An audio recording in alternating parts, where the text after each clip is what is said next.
Bridget Hom. Yeah. I'm like mom.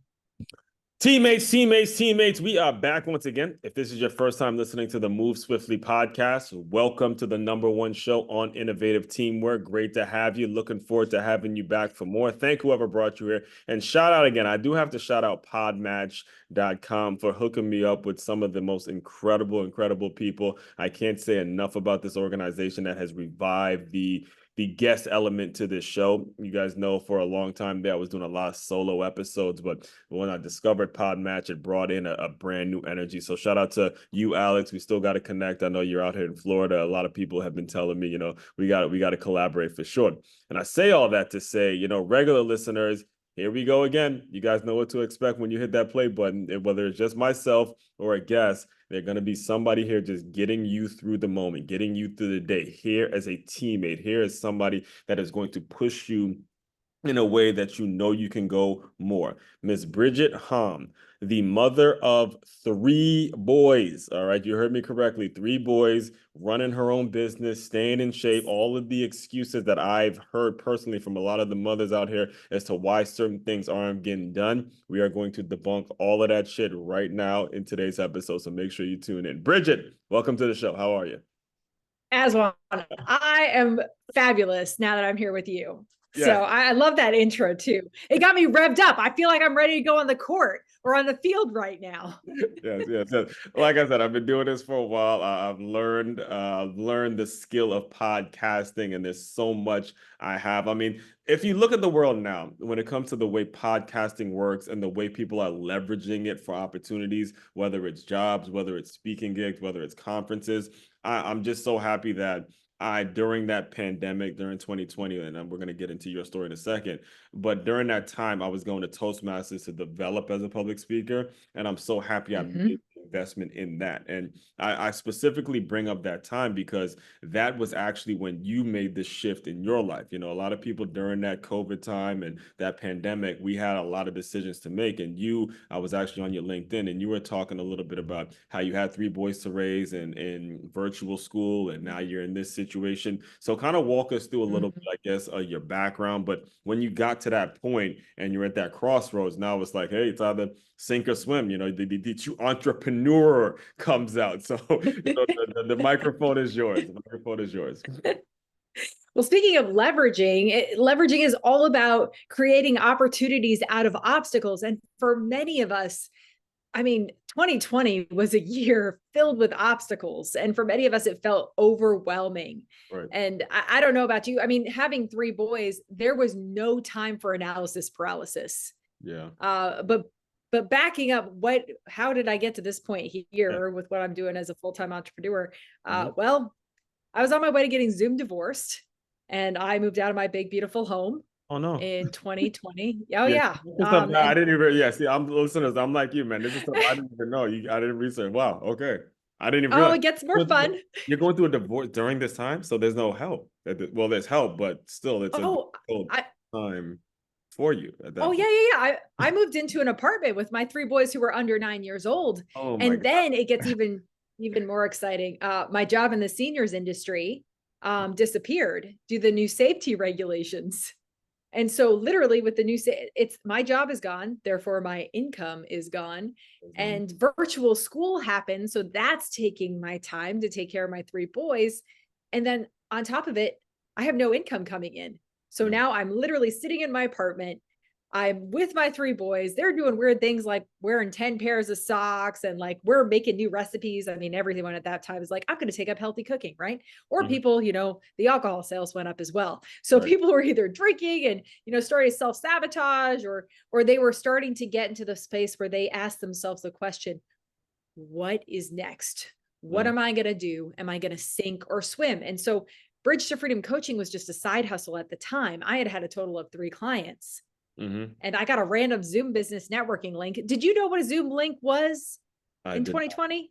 I used Zoom 0 times at all. I did not use Zoom at all before 2020. I will confess that right there. I would not know how to. In fact, it was actually live on this show where I had a previous guest and we were doing a Zoom conversation, and it was when like the thing comes up where, all right, if you go any longer, you're gonna have to do the paid version. Okay, Now, yeah. this particular guest I knew was gonna talk for a while. I'm like, all right, you know what? Let me just pay for it now. And that's actually how I ended up getting the membership. It was live on this show. I thought it was free for the longest time. I didn't realize it was like a yearly subscription. So you're right. Yeah, Zoom was really foreign to me and kind of intimidating at the same time. So That's hysterical. You know, I think I picked up a Zoom account that week because I got a random Zoom like business networking link, and it was for this meeting of these people I had never met. I mm, never even heard of this group. I showed up on a Thursday morning at 8 a.m. and this gentleman, Brian, goes, Bridget Hom, give your 30 seconds.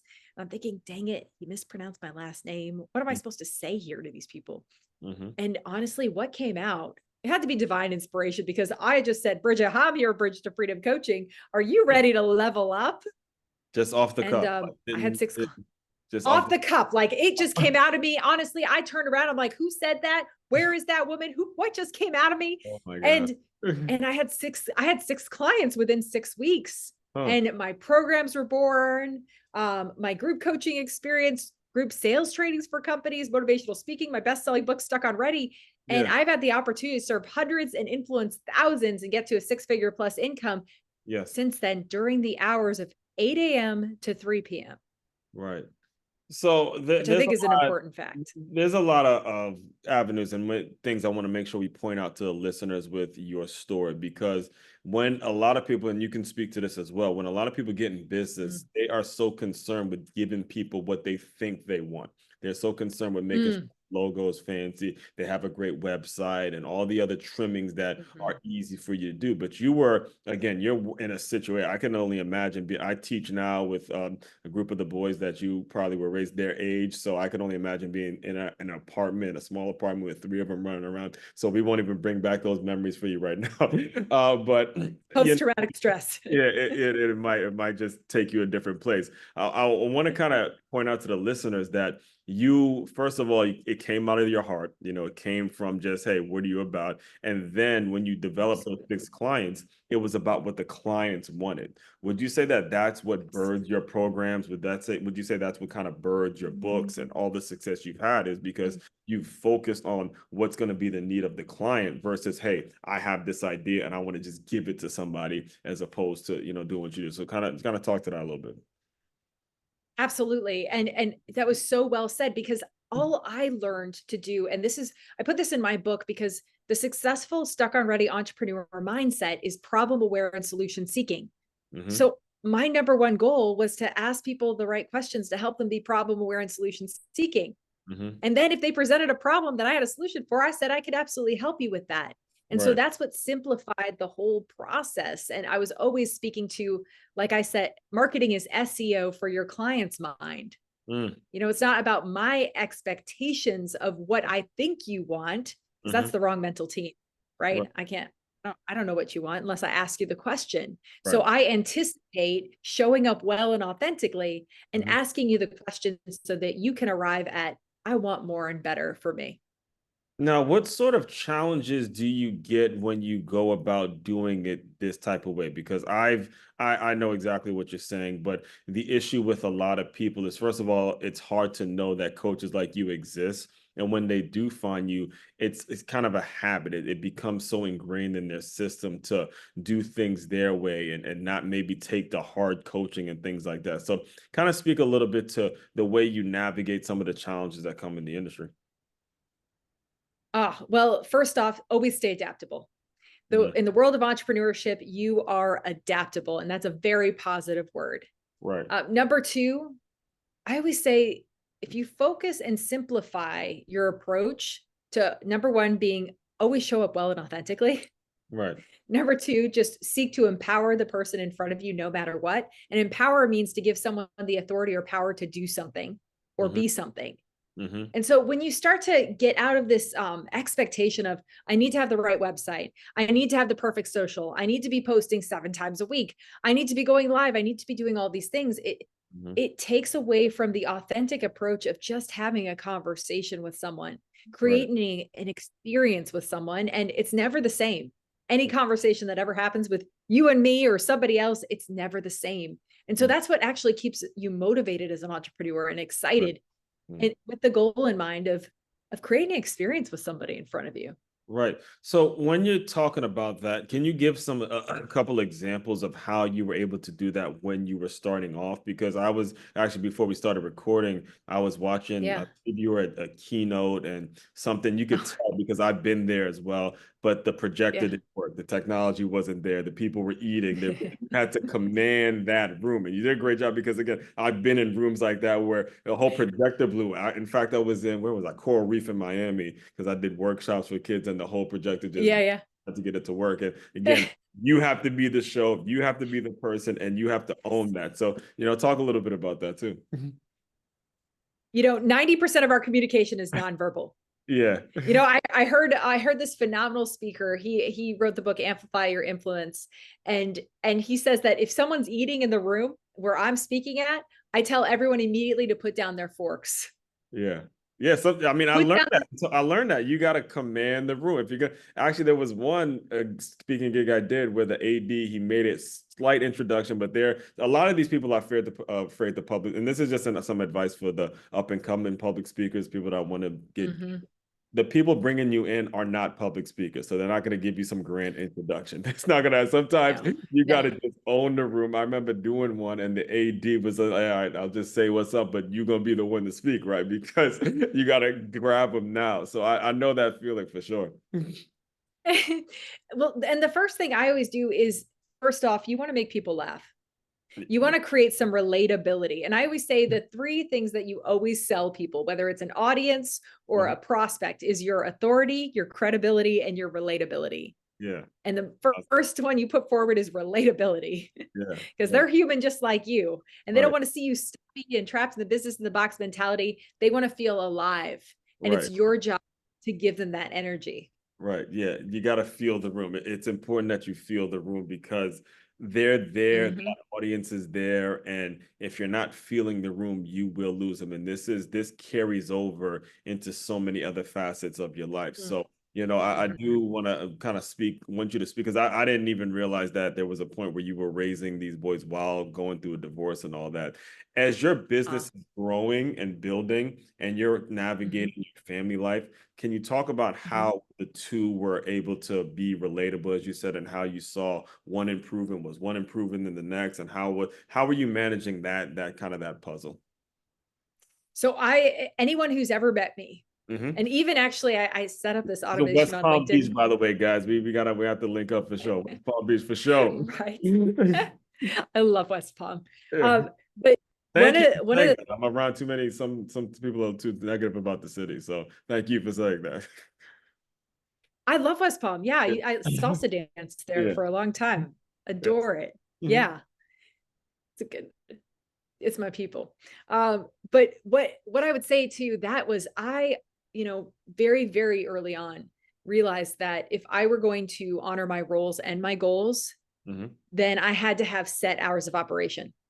So if you're a parent who's working, and if you're married right now, there's always going to be one parent who you always have to be communicating effectively, who's going to pick up the slack this day, right?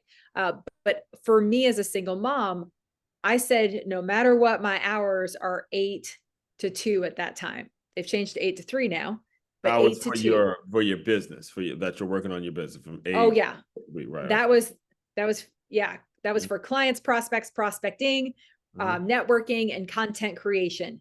Mhm. Um, that was during those hours of operation. Nothing else happened during that time. Mhm. And so being really intentional about that gave me the ability to focus in, not being, living under the influence of the distractions of the laundry that's always there. It's a never ending pile. I think it like replicates itself sitting there, Mhm. especially socks.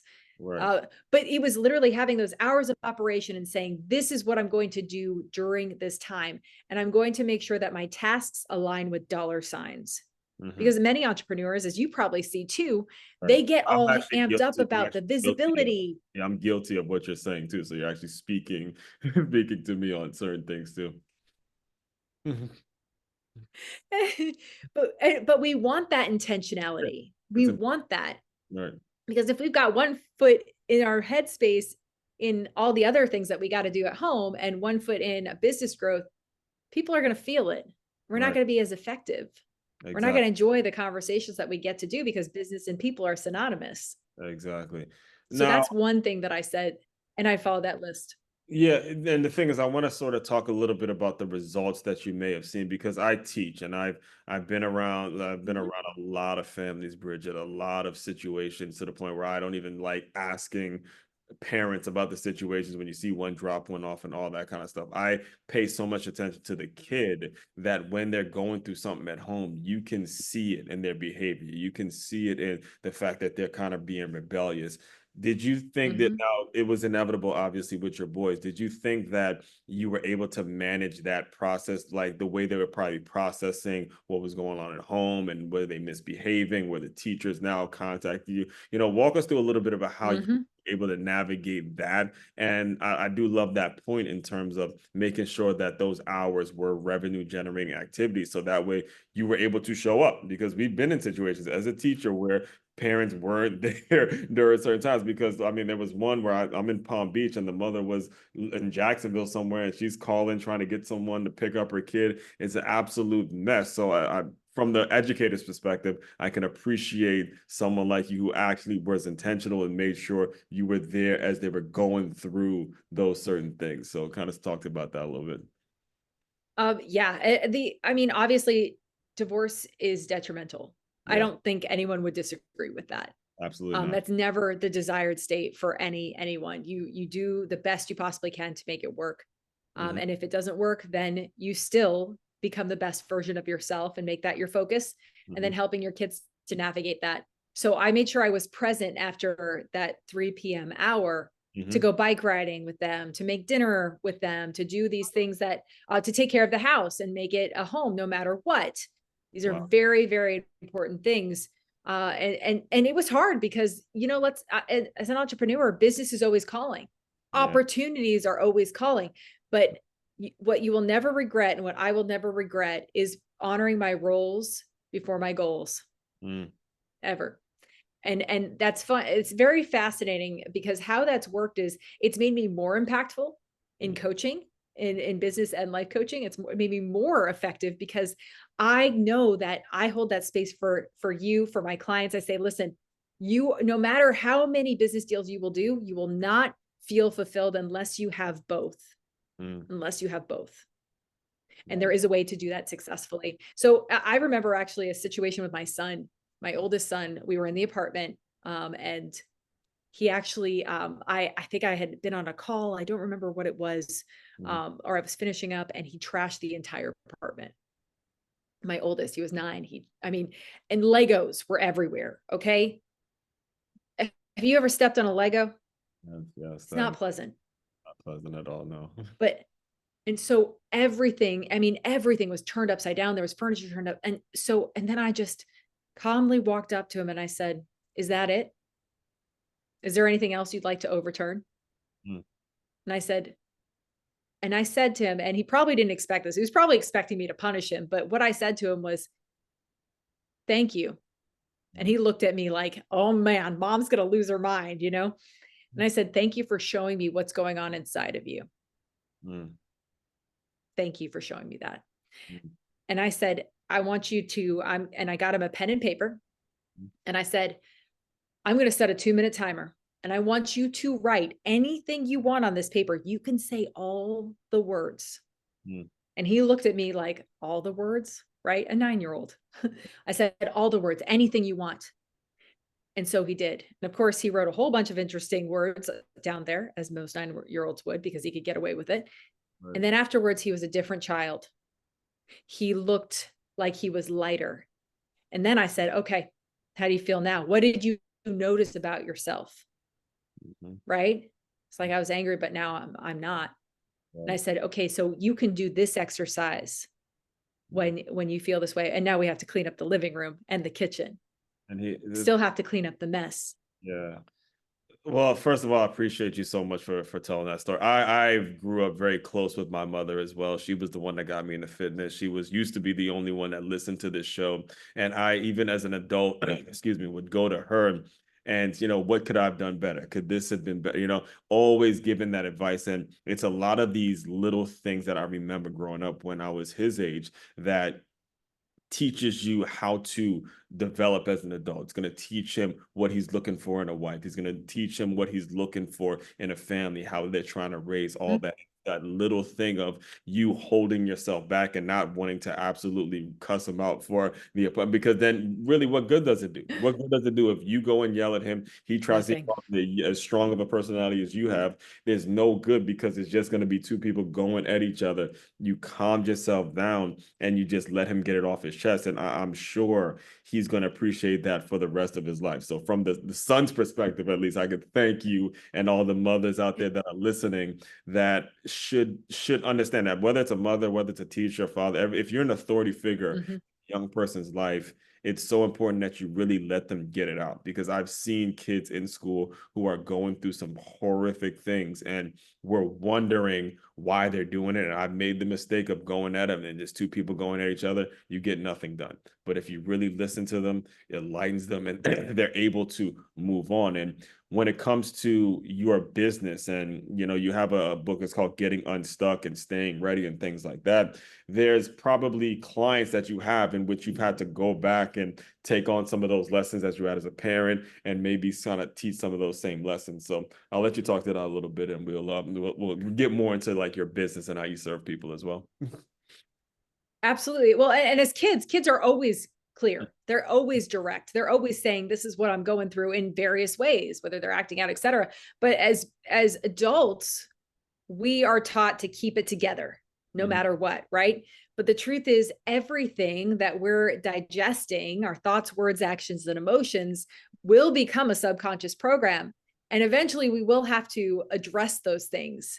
And so even like I gave my son the brain dump, I actually also give that to anyone. If you're a parent right now, if you need to brain dump, if you need to address a matter that's emotionally charged, and you need to observe versus absorb so that you can help someone navigate the situation effectively, then just pause with a purpose and get a pen and paper and brain dump. Just say, dear God or dear universe, and just empty your headspace out on paper so that you can come in from a place of seeking to understand, and then you'll be more effective in general. I always say this to leaders as well before they address their teams. You've got to address your own emotional headspace and your mental team before you could help someone address someone else's. It's like, when you're flying in the airplane, you got to put your oxygen mask on before you help somebody else to do the Exactly. same. Right. So same concept. So business owners always need that space to, all right, I need to process. I need to process so that I could eventually move into profitability and productivity. And how many other P words do I know right now? Productivity, profitability, and proactivity. Proactivity, You right. got You to might have process. just made up a new word on that. Proactivity, proactive. Whatever. I probably did. Proactive, whatever. It's good. It's It's all good. it's Towards all the goal. it's all What is part the of the goal? process. We know exactly. I know exactly where you're going with it, and everyone listening knows exactly where you're going with it, going with that as well. So when it comes to your business, what do you see as in the future? What do you see as next? How do people, if they're listening in, get more information about working with you? Well, you could absolutely find me at bridgetofreedomcoaching.com. That is my website. If you would like my direct link to have a conversation with me via Zoom, it's bridgethom.me. And we can help you come up with a strategy or new direction wherever you're at in business and life. And if you want to get the book, it's stuckonready.com. Right. And because it takes too long to get ready in this game of life, doesn't it? Right. Now, is there another thing that you're gonna be building on it? Like, do you plan on opening up your own office, or like, is it just gonna be consulting work for now? So right now, based on where my kids are at, because they're all three of them are so young, it's going to be And what mostly are virtual. what are they what in middle school now? Is it or high? Yes, middle school and elementary still. Oh man, so you got, yeah. By the time high school comes, you're gonna be some elementary, some middle, some high. Oh yeah. You got Yes. you got a lot going on for sure. Yeah. So I do motivational speaking live. I Exactly. do group sales trainings live. But the beautiful part for business and life coaching in my specific programs, people are getting results. They're feeling like they met themselves for the first time, and they're monetizing their influence in the virtual world just by meeting with me one-on-one. Okay. And in my group program. So it's still it's effective, and it's effective for honoring my roles and goals as well. Right. And it also, not only that, it speaks to what you're about too, because I've coached football as well. And there's been so many fathers who've had to leave the coaching world because it's taken too much of their time. And it's kind of hypocritical to tell these players, hey, we're there for you, but then they're not there for their own kids and all that. So it speaks to your brand. And when people nowadays, it's normal to meet people virtually, and it's become the norm to do speaking gigs virtually, but you got to really, excuse me, like she said, show up as your authentic self so you feel the authenticity through a virtual screen. So that's very important as well. 100%. Right. So Well the said. way, the way I close out all the shows, Bridget, is I want you to use your imagination a little bit. It is, I'd say, what, 2019, 2020-ish time. You have nothing. You have lost your job. You have three boys that are running around. You're looking at them and you're just like, how the fuck am I going to do this? All right. I want you to pretend that that version of Bridget has come into the Zoom room. Give her some words of encouragement, and we'll officially close. You will do whatever it takes, and you will not let anything stop you. Keep going, keep focusing on empowering the person in front of you, and you will succeed. Nothing more to add to that. Again, as you regular listeners know, I'm very rarely at a loss for words on this show, but it was heartfelt, it was direct, and I personally, again, felt it because of just the connection between young boys and their mothers and how important I truly believe that relationship is. So appreciate the work you're doing. Keep it up. Looking forward to staying a part of your journey, and maybe connecting and connecting at some events, and connecting and doing some things out here in West Palm Beach, and making this community very vibrant, because it's definitely a need out here. So all that being said, fellow teammates, continue to move swiftly. We will talk more soon.